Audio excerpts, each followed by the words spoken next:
Y a esta hora nos ponemos en contacto con nuestra corresponsal desde México, Aisa García, quien nos ofrece información actualizada sobre lo que sucede en el municipio de Huimanguillo, donde se descarriló este tren, dejando hasta ahora un saldo de 5 muertos y 35 heridos.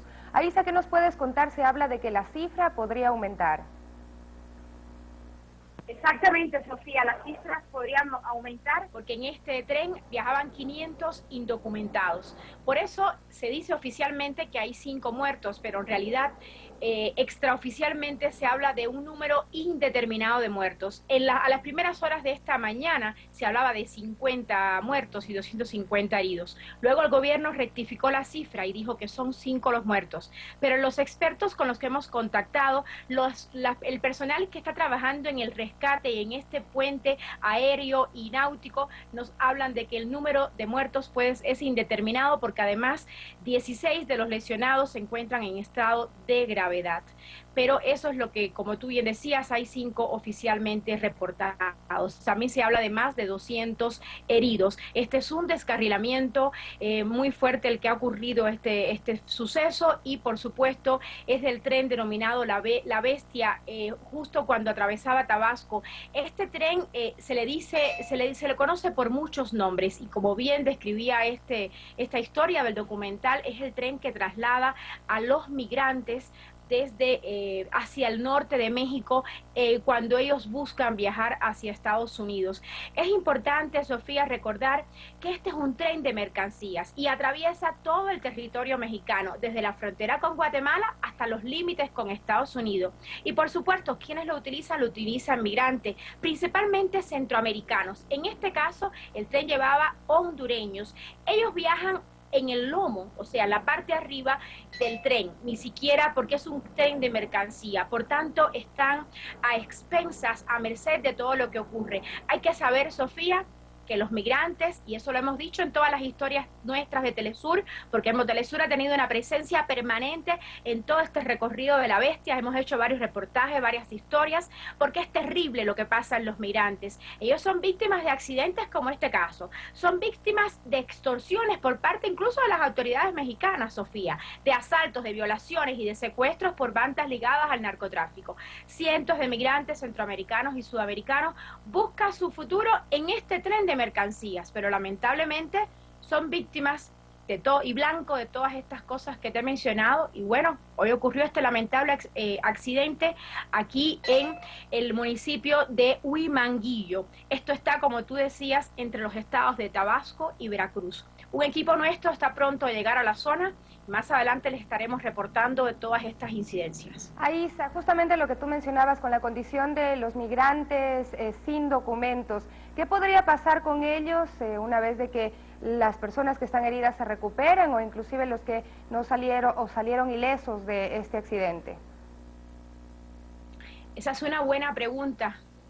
Primero que todo, están siendo ahora mismo tratados en un hospital que se llama Chuapas, en el estado de Veracruz. Después de esto, las autoridades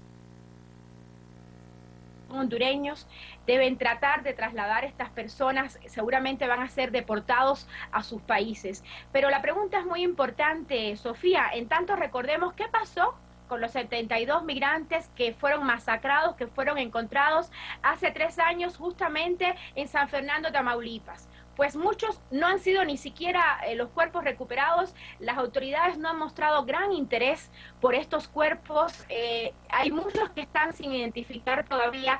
O sea, la tragedia de los migrantes es tremenda, incluso en casos terribles como este de la masacre. ¿Qué puede pasar ahora? En el mejor de los casos es que una vez que estas personas se restablezcan, los que logren superar y salir con vida de este asunto, una vez que sean tratados en los hospitales de México con gran serán deportados a sus países. O sea, nunca lograrán llegar, por lo menos por el momento, a Estados Unidos, que es el sueño de estos centroamericanos y estos migrantes que huyen de problemas económicos, tratan de mejorar su situación económica y buscan el llamado sueño americano.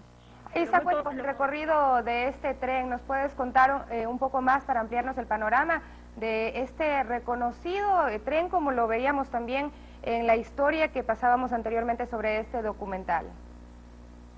Mira, el tren recorre todo México de sur hasta el norte, porque en el norte está la frontera con... ¿Por qué del sur? Porque vienen de la frontera con Guatemala. Casi todos los migrantes centroamericanos llegan hasta Guatemala y de ahí hacen el recorrido al lomo de este tren hasta llegar a Estados Unidos o a la parte de la frontera de México con Estados Unidos. Luego intentan cruzar por el desierto en condiciones inhóspitas, en condiciones infrahumanas, diría yo, y también luego intentan cruzar por el río Bravo. Nosotros tenemos varias historias justamente de cómo mueren día a día los migrantes que intentan cruzar por el río Bravo. Y quiero decirte algo más, no son migrantes mexicanos, aunque todavía los hay, pero cada vez es menor el número de migrantes mexicanos que hace este trayecto. La gran mayoría, casi el 90%, son migrantes centroamericanos. En el camino, ellos hacen paradas en algunos refugios que han construido organizaciones no gubernamentales y algunos religiosos, algunas personas de buena fe, incluso universitarios han dado la tarea de ayudar a estos migrantes centroamericanos en todo este recorrido. Yo recuerdo una vez que nosotros hicimos el recorrido en La Bestia y fue bastante difícil, lo hicimos justo cuando había una caravana de madres migrantes que se dirigía hacia el norte, un poco a mostrar esta realidad que los medios mexicanos y los medios en Centroamérica no muestran. Telesur lo mostró, nosotros hicimos varias historias y un reportaje justamente de lo que pasan, y nos fue un recorrido bastante difícil, bastante peligroso, incluso nuestra cámara se averió. Todo puede pasar en este recorrido de La Bestia, que como te decía, recurre del sur a norte todo el territorio mexicano, Sofía. Muchísimas gracias, ahí estaremos pendientes justamente por lo que comentabas.